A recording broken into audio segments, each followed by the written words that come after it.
Vamos a un tema muy importante de analizar. Usted sabe que México atraviesa actualmente una crisis política con Estados Unidos. Esta relación bilateral está pendiendo prácticamente un hilo y por diferentes razones.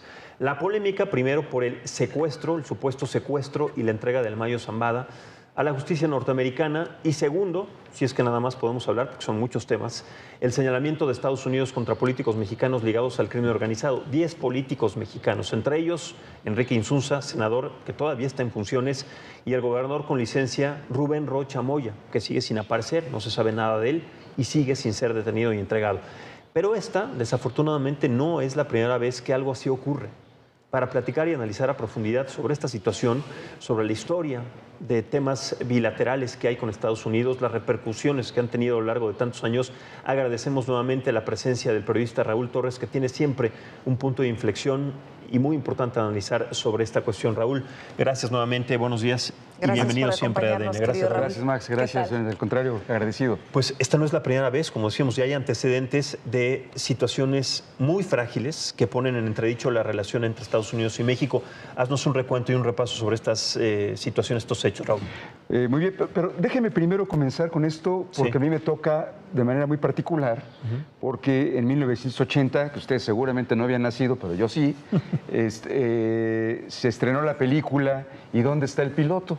Sí, sí, sí. Yo no la vi entonces porque pues, era un niño, no era una película para niños, la vi tiempo después, pero era una parodia sobre los accidentes en los aeropuertos, ¿no? Y aquí quiero resaltar el tema parodia. Era una parodia de otras películas. Y parece que lo que estamos viendo ahora y lo que vimos ahora... Leslie Nielsen era el actor, actor famoso por ese tipo de películas. Ahí estaba en esa película. Y escenas hilarantes, ¿no? Dentro de la película que pasaban dentro de un avión. Pero quiero resaltar la palabra parodia, porque ahora parece que estamos viendo una parodia. No entendemos bien a bien qué fue lo que pasó, las explicaciones del piloto, se lo detuvieron, lo entregaron, lo deportaron, fue de regreso, ¿no? La declaración de la Secretaría de Relaciones Exteriores es, como dices, una parodia. Todos escuchábamos esta explicación, era hilarante, era tragicómico, porque no podías creer que eso se diera a conocer con esas circunstancias, esas características, y que lo normalizaran. Claro. Yo no sé cómo alguien en esa conferencia de prensa, de verdad, y lo digo con todo respeto, no estaba muriéndose de la risa con una declaración así.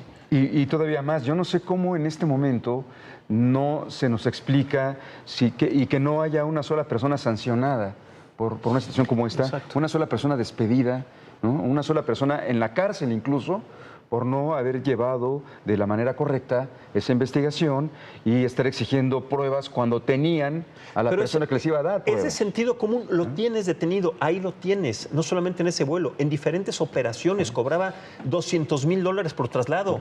Todo lo que debes saber, pues entréguense a los Estados Unidos, llévenselo. O sea, a mí me llama mucho la atención cómo fue que de repente esta semana volteamos a ver ese tema. ¿Por qué?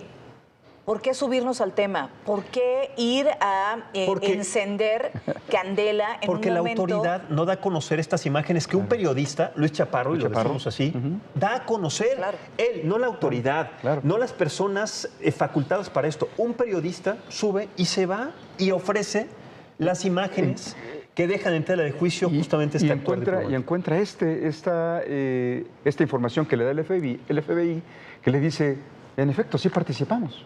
Sí estuvimos ahí, sí tuvimos que ver en todo lo que fue ese operativo para ir y engañar al Mayo Zambada, secuestrarlo, traerlo a Estados Unidos, ¿no? Y todo esto a espaldas del gobierno, o por lo menos aparte del gobierno, e incluso probablemente a espaldas de Ken Salazar, el embajador. Algunos dicen, increíble que no lo sepa, que no lo haya sabido, seguramente lo sabía. Otros dicen, es que probablemente, efectivamente no lo sabía, porque si él lo hubiese sabido, probablemente se lo habría dicho a Andrés Manuel López Obrador, toda vez que era su amigo y que tenía derecho de picaporte ahí en el Palacio Nacional. Y todavía más, algunos aseguran que el propio Ken Salazar tenía una oficina dentro de Palacio Nacional desde donde podía él trabajar. Sí, no olvidemos quién era en aquel momento Ken Salazar, la cercanía que tenía, entraba y salía cuando él quería con reuniones con el presidente en Palacio Nacional. Bueno, desayunaron prácticamente todos los días. Era demasiado cercana esa relación. Y ahora esta postura, después de ser tan cercanos, ahora esta postura señalando y viéndolo como el principal responsable, híjole. Qué situación tan complicada. Pero ahí sí, si me permites volver al origen de la presentación, pues por supuesto que no es la primera vez que lo hace el gobierno de los Estados Unidos. Uno de los casos muy emblemáticos fue el que ocurrió en 1990, en abril, cuando el gobierno de Estados Unidos, con operadores, con incluso cazarrecompensas, secuestran al doctor Humberto Álvarez Machain en Guadalajara.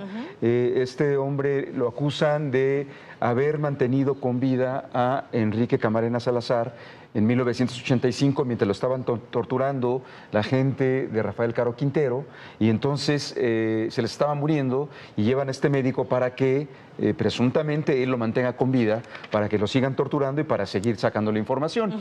5 años después del asesinato de Kiki Camarena Salazar, el agente de la DEA, llega este grupo a México y lo secuestran en Guadalajara y se lo llevan a Estados Unidos, allá lo tienen, durante 2 años estuvo encarcelado, durante 2 años estuvo sometido a juicio, se vivió este juicio que finalmente un juez dijo, no podemos enjuiciarlo porque fue traído de manera ilegal, ¿no? Entonces no lo declaran inocente, pero sí declaran que el juicio no puede llevarse a cabo porque fue sustraído ilegalmente de México y llevado así a Estados Unidos. Un juez lo libera y entonces regresa a México. Años después el doctor muere, ¿no? Claro. Eso fue un acto parecido, digamos, al del Mayo Zambada. Claro que era un personaje mucho menor a lo que representa el narcotraficante y líder del cártel de Sinaloa. Pero fíjense que buscando información... Bueno, que Caro Quintero en su momento, líder y fundador del cártel de Guadalajara, también era pues uno de los personajes más de los capos más importantes. Pero a lo que me refiero es a la figura de Álvarez Machain comparado con el Mayo. Pero les digo que buscando información me encontré con que en un documento del Congreso de Estados Unidos reconocen que de 1798, o sea, eso ya 3 siglos. Ahí sí no nacíamos ninguno de los que estamos aquí. Ahí sí, con certeza. Pero ellos reconocen haber tenido 470 invasiones o intervenciones o secuestros de personajes en todo el mundo. ¿A qué me refiero? A que ellos lo han hecho, lo hicieron sistemáticamente y lo van a volver a hacer, claro, ¿no? Y en esta exigencia de pruebas que hace el gobierno de México, que está muy bien que se exijan las pruebas, está muy bien que se exija que se explique exactamente qué fue lo que pasó. El problema es que no podemos dejar de ver que aquí también tendría que estarse dando una investigación y esas pruebas que le solicitan al gobierno de Estados Unidos, lo más probable es que aquí también se tengan. Pero aquí una vez más se muestra el reflejo de la negligencia y de la ineptitud de las fiscalías y bueno, de la Fiscalía General. Claro. Sabemos que no solamente en este caso, sino en todos los demás, su postura, más allá de endeble y timorata, es de completo desconocimiento sobre las facultades que una fiscalía tendría que saber y establecer. Lo más peligroso detrás de todo esto, todo este contexto en esta operación que ya conocemos de El Mayo, es que claramente Estados Unidos no confía en el proceder de las instituciones en México y eso nos va a traer a muy corto plazo problemas importantes. Muchísimas gracias, querido Raúl, por habernos acompañado esta mañana. Gracias. Siempre es un placer platicar, analizar contigo estos temas. El placer todo y hacer este recuento de que no es la primera vez, sino que hay un historial importante sobre esto y tú haces un trabajo periodístico fantástico haciendo este recuento, porque lo importante es no olvidarlo, sino traerlo a colación para saber pues, cómo se establecen las historias y las relaciones entre los dos países, en fin. Y a lo que se enfrenta el país. Así es. El gobierno. Gracias. Querido Raúl, gracias. Muchas gracias.